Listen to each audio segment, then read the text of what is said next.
Hello all, welcome back to my channel IAS with me. In this video, we are going to look at the mains answer writing tips and tricks. Actually, these are not the important. I'm not supposed to say these are the tips. These are the mistakes which an aspirant commits while writing answer writing. Now, so we are not supposed to.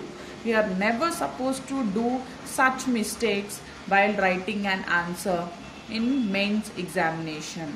So let's get started with the topic basic rules of formal English. So the first one is basic rules of formal English. While you need not have impeccable command over every minute rule of English grammar, but when writing mains answer, certain basic rules of formal English writing must be kept in mind, such as, so we have to follow these basic rules while writing mains answer writing. So the first one is give full form before abbreviations. So when you are writing let's suppose if you want to write about the GST in your answer, you want to mention that point, and you are never supposed to start the answer with GST is levied at multiple rates. Never do that.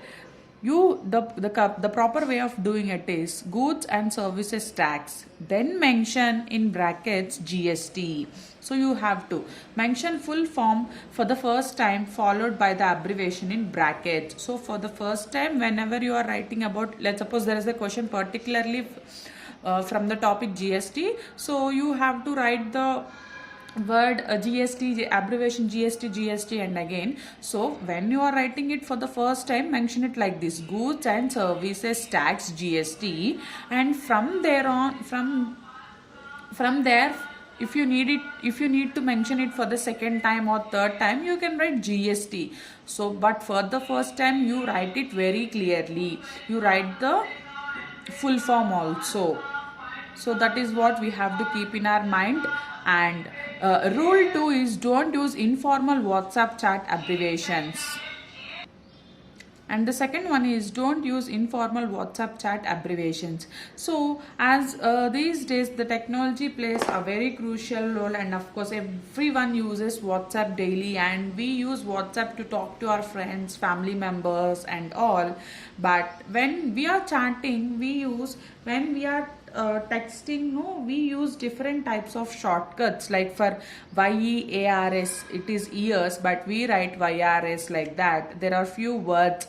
So but never while answering no, it's not your WhatsApp chat and you are not chatting with your friend through answer. That has to be formal. So you have to, an aspirant has to mention YEARS very clearly, and average, wouldn't, everything should be mentioned in the full form only. Every word, every letter in the spelling should be written in a word. Next, so this is the second rule, and let's look at the third rule, that is avoid random capitalization. So it's not that whenever you want to write a capital letter, you are not supposed to write. You have to know where to use the capital letters and where to use the small letters.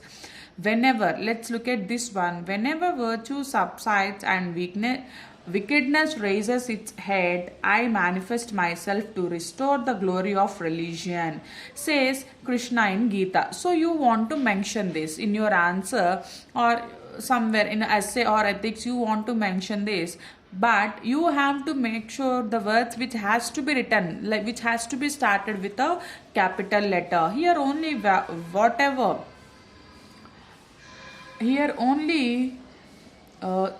this is whenever I, Krishna and Gita need to be in capital. Need to be in capital means you shouldn't write the whole word in the capital. You are supposed to start the first letter of the word only with capital. So this is the third rule. And now let's look at the fourth one. Avoid verbose and passive language. Let's look at what is this. So it's not good to write. Primary reason for this is the fact that humans are evil. instead of writing like this, explaining everything very detailedly, very clearly, it's better if you can write like this. Primary reason is humans are evil. Okay, primary reason, the main reason for this one is humans are evil. It's enough to mention. It is not good to write primary reason for this is the fact that why. Why to write the unnecessary stuff in the answer. Next, this is the fourth one. Now let's look at the fifth one, subject verb agreement. So we have to be carefully looking at this point. Actually what we do is none of the factors are relevant. We say none of the factors are, but the correct way of writing this is none of the factors is relevant. Okay, so make sure that you are writing things properly. These are the minimum grammar rules we have to follow while answer writing. And next, the rule 6, section and article. We have to know the difference between section, and we have to know the difference between both section and article. So what is an article and what is a section? I'll tell you very clearly. If you are writing about constitution, then use the word article. So if you are writing something about the constitution and you want to mention that so and so point is mentioned in the article, then on the constitution, then you are supposed to write the word article.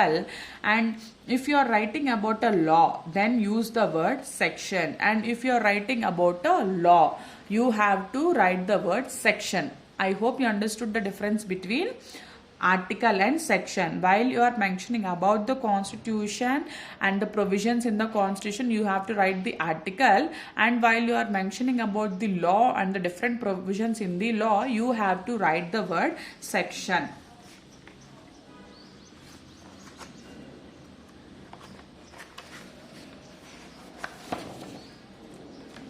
So these are the few mistakes that we are never supposed to do.